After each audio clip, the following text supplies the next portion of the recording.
Então, além disso, você pode ter interação entre os genes e o ambiente, tá? Que eu falei para vocês. Então, eu vou descrever algumas coisas aqui de modelos em humanos de interação entre genética e dieta, genética e exercício e outros compostos. Isso é sempre uma via de mão dupla. Então, diferentes características genéticas podem responder diferente a dietas, em como as dietas, por exemplo, podem modificar a expressão de genes e alterar a resposta que aquele organismo, aquela pessoa vai ter. Então, essa é uma via de mão dupla, que é interessante. Então, esse primeiro exemplo aqui, esses camundongos são camundongos chamados NSY, que são camundongos que ficam diabéticos do tipo 2 espontaneamente. Então, eles têm uma gama de mutações naturais que deixam eles mais suscetíveis ficam espontaneamente diabéticos, tá? Mesmo que você não dê uma dieta rica em gordura para ele, por exemplo. Mas se você dá uma dieta hipercalórica para esses camundongos, eles respondem pior, tá? O que a gente está olhando aqui. Então, o controle aqui é a bolinha branca, tá? E tem essa resposta aqui num teste de tolerância à glicose, tá? Se você dá glicose para ele, aumenta a glicemia. Agora, se ele comer uma dieta hiper calórica, você olha que ele responde pior do que o camundongo controle. Tá? O camundongo controle que comeu dieta hipercalórica, tá? Então ele responde pior. Então ele já naturalmente diabético e ainda assim responde pior a uma dieta hipercalórica, tá? Por que isso provavelmente acontece? Se você olhar para o camundongo controle, se você dá uma dieta rica em açúcar, tá? Hipercalórica, mesmo ele comendo uma dieta rica em açúcar, você não tem aumento de expressão de PPAR e GOS2. Vocês lembram de GOS2, que é o inibidor da lipase, tá? Inibidor de lipólise.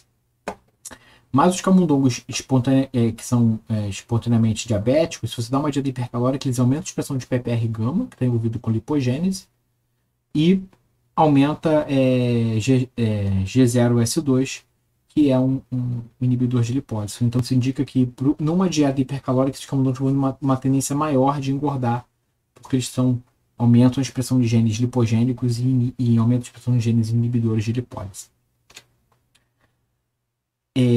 De novo falando de leptina, então quando você dá uma dieta rica em gordura para os modelos, tá? Você aumenta o perfil de metilação do promotor do gene da leptina. O que isso quer dizer? Então é dieta regulando a expressão de genes. Quanto mais metilado o promotor tiver, menor é a expressão daquele gene, tá?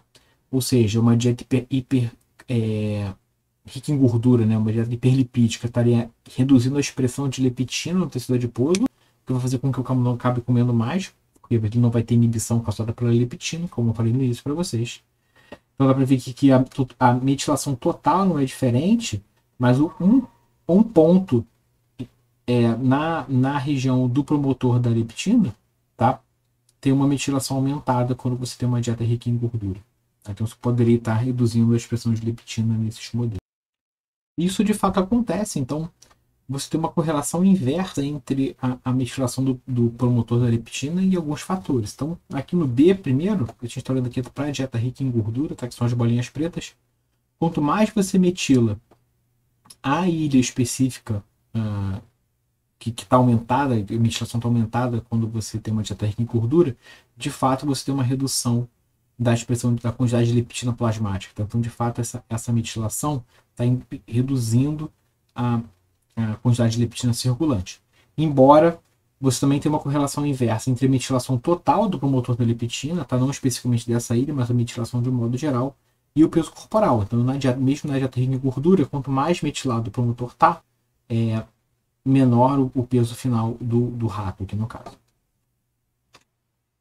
Você tem interação entre genética e ambiente na questão do exercício também. Então, de novo falando de metilação, parte de epigenética. Quanto mais metilado um promotor tiver, uma mudança no perfil de metilação, você vai ter uma mudança no perfil de expressão desses genes, tá? Então o exercício físico altera a expressão, a metilação de diversos genes. Então você tem aqui a mudança no perfil de metilação, quanto você tem genes promotores estão mais metilados, promotores estão menos metilados, classificados por via, tá? Então você tem mudanças no perfil de metilação de vias de MAP quinase, metabolismo de purina, sinalização de adipocinas, então aqui entra leptina, adiponectina, por exemplo, mudanças no perfil de sinalização, na metilação de genes envolvidos com sinalização de insulina. Então você pode ter mudanças gerais causadas pelo exercício em como você vai responder no metabolismo de lipídios, na obesidade ou na diabetes de diferentes formas, tá? Então, nesse trabalho, então, na realização de exercício, você tem, nesses genes aqui especificamente, você tem uma redução na metilação do promotor desse gene, então que eu estou medindo a quantidade de metilação do DNA desses genes aqui. Então, você tem uma redução depois do exercício. Esses genes estão envolvidos com metabolismo de lipídios e aumento da quantidade de mitocôndrias. E, de fato, você tem uma mudança no perfil fisiológico relacionado a essas coisas. Você tem no músculo um aumento da densidade mitocondrial e um aumento da quantidade de lipídios também presente nesse músculo, além de uma mudança no perfil de expressão de IL-7, da quantidade de IL-7 circulante no plasma, o que vai mudar o perfil inflamatório do sujeito que acabou de fazer o exercício. Por outro lado, você tem alguns genes que têm um perfil de metilação aumentado, tá? Então aqui eu tenho dois genes que estão inibitados, NCOR e HDA, que é a histona deacetilase 4, tá? Esses genes estão envolvidos com expressão gênica, de modo geral. Então aqui eu tenho diferentes ilhas de metilação. Várias delas estão aumentadas depois do exercício, para a histona deacetilase e para o NCOR2 eu também tenho uma metilação aumentada nessa ilha aqui especificamente, tá? E provavelmente esses genes aqui, quando eles estão mais metilados, eles vão ter uma expressão inibida. O que acontece quando eu inibo esses genes? Quando eu tenho uma inibição desses genes, eu tenho um aumento da síntese de lipídios, tá? Então, quando eu tenho aqui a inibição, aqui no caso artificial, feita por RNA de interferência, eu tenho um aumento da síntese de lipídios, tá? Tanto para histona deacetilase 4 quanto para NCOR2. Então, o exercício está causando uma mudança no perfil de metilação de alguns genes e isso provavelmente pode estar alterando o metabolismo de lipídios. Então, é uma forma de interação entre ambiente e genética. E além disso, eu tenho também o que é chamado de compostos obesogênicos, que estão espalhados pelo mundo todo, tá? Especialmente poluição. Então, a gente usa compostos para várias coisas, estão presentes em plástico, estão presentes em embalagens, estão presentes em compostos que a gente usa no dia a dia, isso acaba caindo na água, espalhando, contaminando a gente, o ambiente de modo geral. E alguns deles acabam interagindo com as células e causando predisposição à diabetes numa interação entre ambiente e genética, tá? Então aqui tem uma tabela, meio que um resumo geral do que a gente já sabe, tá? Então tem a classe de obesogênicos aqui, então tem poluentes ambientais, componentes nutricionais e componentes de fármacos, tá? Então, por exemplo, você tem alguns poluentes ambientais que regulam, por exemplo, a atividade de PPAR, podem regular receptores envolvidos com hormônios sexuais, como receptor estrogênio, podem modificar a regulação do balanço de energia, de modo geral, ou metabólico. Então, vários deles estão envolvidos. Então, por exemplo, você tem contaminação ambiental com glutazones, que são ativadores de PPAR-gama, por exemplo, e vários outros poluentes que parecem regular PPR-gama, PPR-alfa. Isso pode modificar, então, o perfil metabólico do organismo, da gente, de modo geral. Tá? Então, por exemplo, um que tem essa capacidade, que está como um poluente ambiental, tá?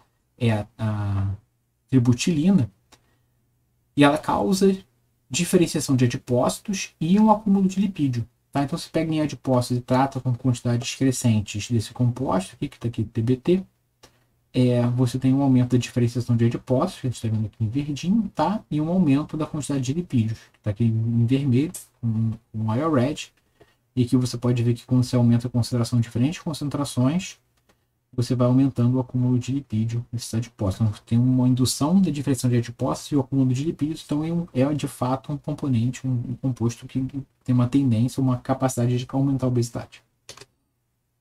E se você olha nesse trabalho no perfil geral de expressão gênica que ele é capaz de causar, nesse experimento aqui de transcriptômica, que a gente está olhando que são esses quadradinhos aqui que interessam para a gente, que está a legenda, está aqui, então parte de cima é o primeiro dia, tá? Os dois primeiros a primeira linha, o primeiro dia, a segunda linha é o 10º dia de tratamento.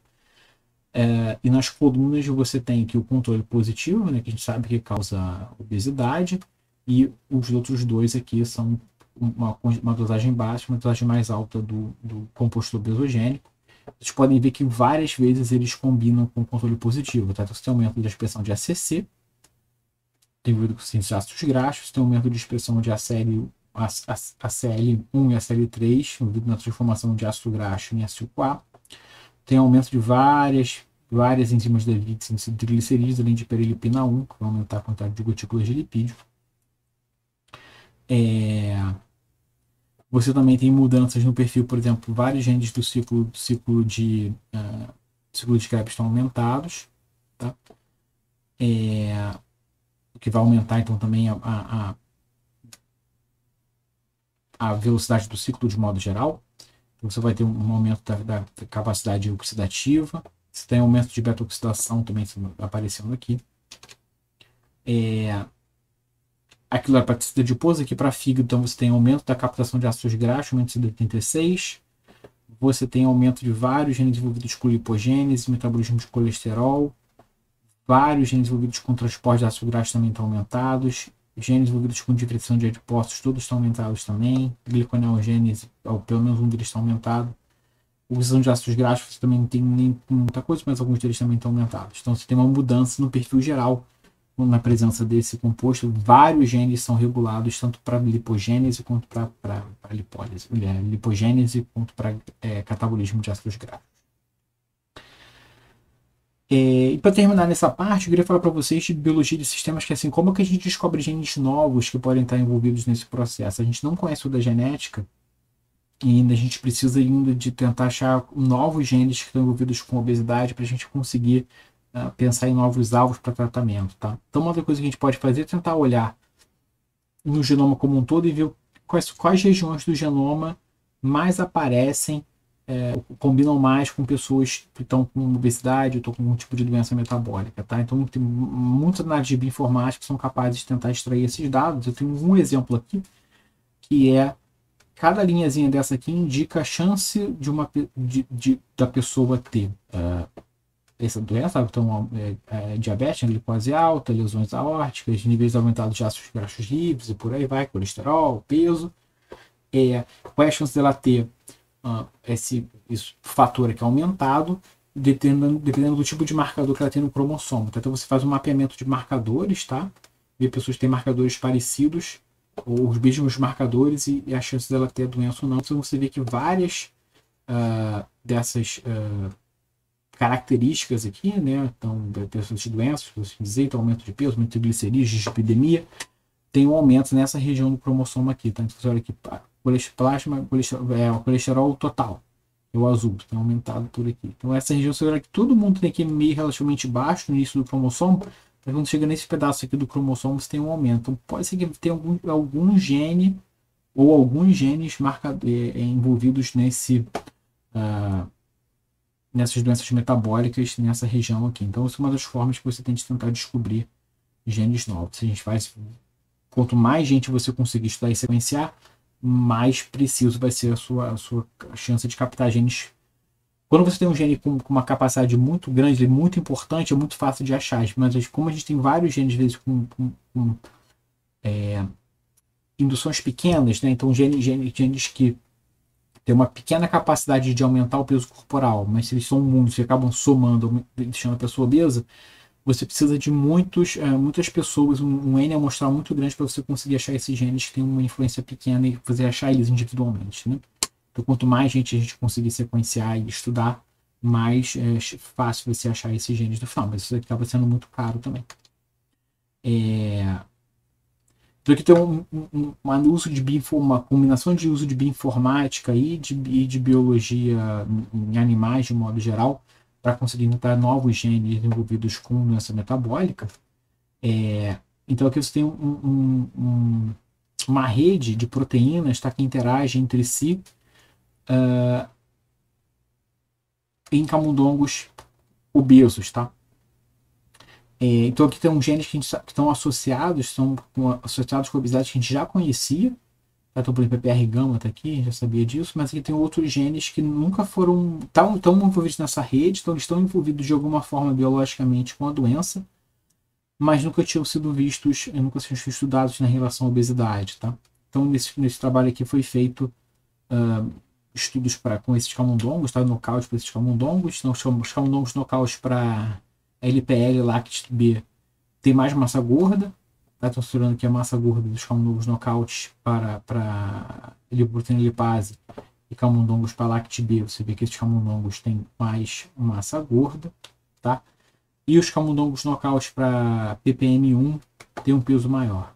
Tá? Então, eu não sei necessariamente o que esses genes estão fazendo nessas siglas, mas isso não importa muito nesse caso, é só para você ver como você consegue, com informações de bioinformática, uma quantidade muito grande de dados, você acaba achando genes novos para conseguir trabalhar com camundongo. Foi mais ou menos o que eu falei na última aula para vocês, a gente consegue fazer screenings com animais, com leveduras e vermes e moscas, tá?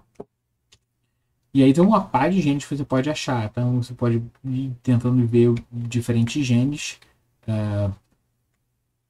sem algum tipo de viés, e você consegue ver, por exemplo, um aumento de adiposidade em camundongos. Camundongos nocaute tem menos adiposidade para alguns genes, isso varia de tipo macho e fêmea. Então, por exemplo, nesse caso aqui, camundongos machos nocaute tem menos adiposidade, camundongos fêmeas nocaute para o mesmo gene tem mais adiposidade. Isso pode variar também, dependendo do sexo do animal. Tá? Então, vários genes que você consegue ir estudando e vendo. Então, alguns, de novo, macho que menos adiposidade, fêmea com mais adiposidade. Aqui para fêmea não fez diferença, para macho ele ficou mais magrinho, então você superexpressa esse gene. E aí você pode fazer diferentes tipos de associação e tentar descobrir o que esses genes estão fazendo e tentar encontrar novos alvos para tratamento de obesidade. Então, aqueles genes que eu estava mostrando para vocês, tem que o que eles estão fazendo de modo geral nessa tabela aqui explicativa. Então, você tem diferentes genes. Não necessariamente a gente sabe o que esses genes estão fazendo, mas tem os efeitos aqui que foram vistos quando você tem genes nocaute ou superexpressando.